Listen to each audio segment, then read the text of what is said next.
दोस्तों, देश में जिस ढंग से, जिस तेजी से परिवर्तनें हो रही है, एक तरफ केंद्र सरकार घबराई हुई है, मोदी अमित शाह घबराए हुए हैं, तो दूसरी तरफ आरएसएस घबरा करके 20 अगस्त को अपनी मीटिंग बुलाई है। तो दूसरी तरफ चुनाव आयोग जो मोदी के दलाली करने के लिए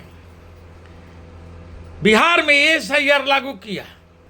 और वोट चोरी करा करके हरियाणा, दिल्ली, महाराष्ट्र और अब बिहार को देने के लिए जिस ढंग से वो कमर कस चुका है, और इन तमाम चीजों को खिलाफ करते हुए देश के युवा और तेजस्वी बुद्धिमान जन नायक के रूप में राहुल गांधी ने इनका विरोध करना शुरू किया है। इससे घबरा करके चुनाव आयोग, जो चुनाव आयोग के नाम से भी मशहूर है, वह कल प्रेस कॉन्फ्रेंस कर रहा है और मोदी, अमित शाह और नीतीश कुमार अपने तमाम बिहार के अधिकारियों को जिस ढंग से दिशा निर्देश दे रहे हैं ताकि राहुल गांधी की इस पदयात्रा को किसी भी हालत में रोका जाए। यहां तक कि ब्लॉक स्तर के एसपी, डीएम तो है ही, ब्लॉक स्तर के पदाधिकारियों को भी इस कार्य में लगा दिया गया है, क्योंकि राहुल गांधी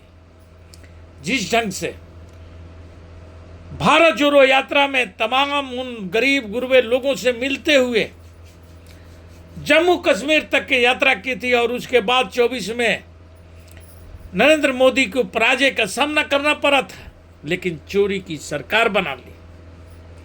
फर्जी सरकार बना करके पीएम बन बैठे। उससे को रोकने के लिए राहुल गांधी और तेजस्वी यादव की यह जो 1300 किलोमीटर की पदयात्रा जो पूरे बिहार में घूमते हुए 1 सितंबर को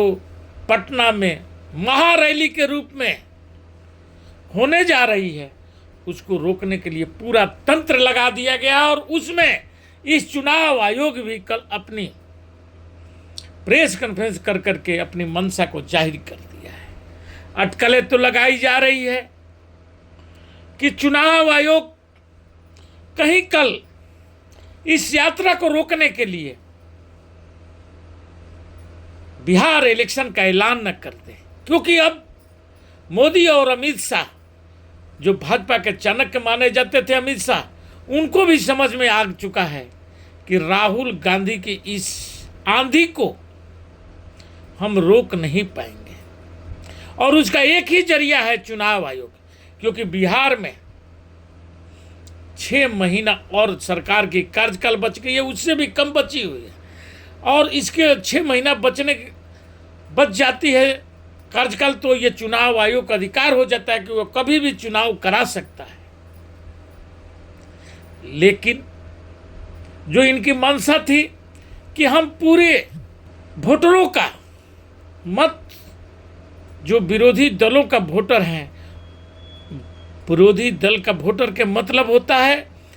कि एससी, एसटी, ओबीसी का वोट,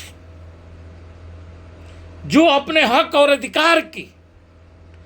सदियों से लड़ते रहे हैं और आज भी लड़ रहे हैं, उनको हक को कैसे छीन लिया जाए और किस तरीके से छीन लिया जाए, इस पर सरकार की पूरी फोकस होती है। मोदी प्रधानमंत्री ओबीसी के नाम पर बने, लेकिन सबसे ज्यादा ओबीसी का अधिकारों का हनन मोदी का ही इस 11 साल के कार्यकाल में हुआ।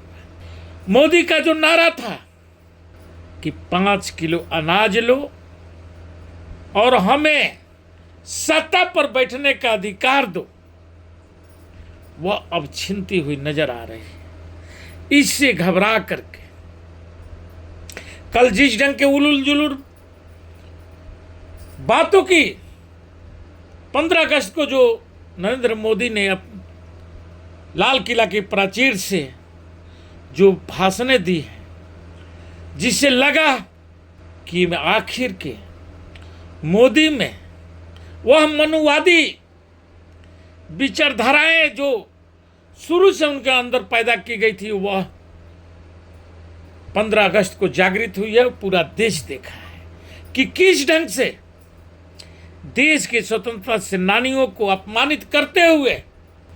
उस पेंशनधारी हत्यारे सावरकर को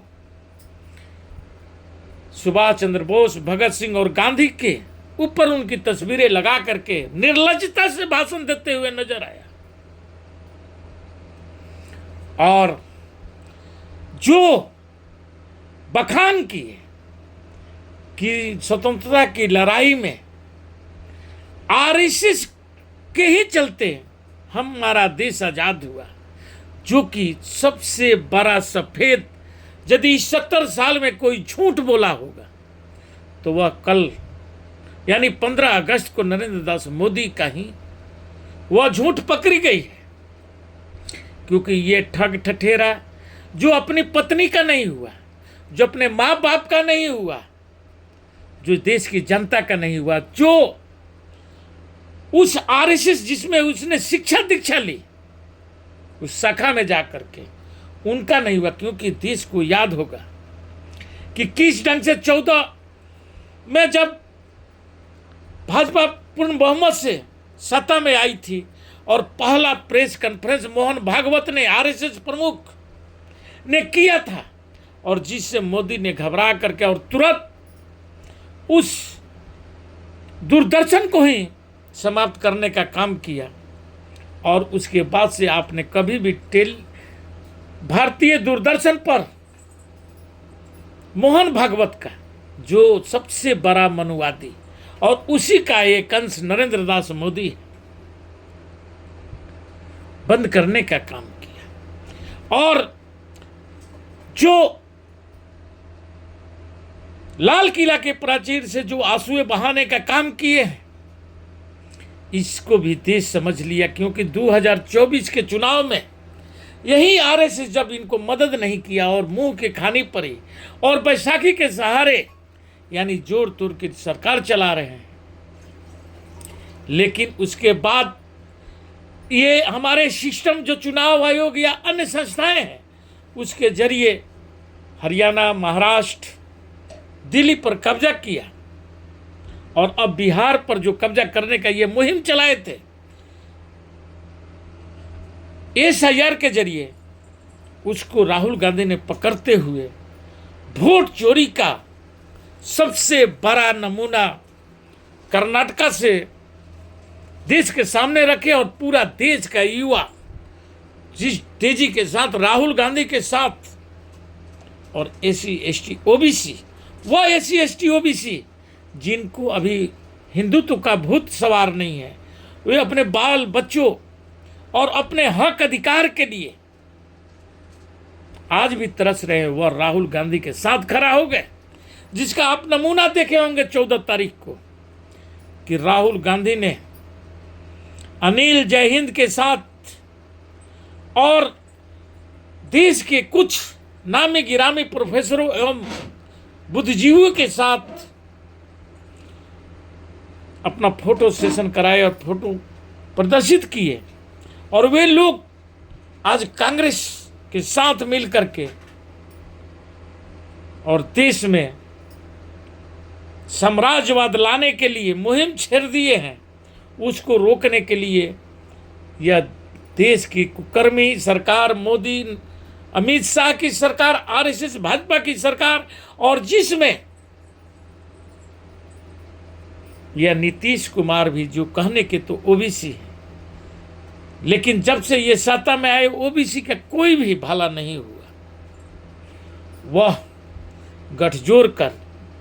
और इस मोदी सरकार को बचाने के लिए और राहुल गांधी की यात्रा को रोकने के लिए ये लोग कमर कसे हैं, जिसका कल चुनाव आयोग के प्रेस कॉन्फ्रेंस और राहुल गांधी की यात्रा के बाद देश के सामने पूरा वह पिक्चर सामने आ जाएगा जो राहुल गांधी ने कहा था कि पिक्चर तो अभी बाकी है। तो दोस्तों, मैं इसी के साथ अपना वक्तव्य समाप्त करता हूँ। जय हिंद, जय भारत।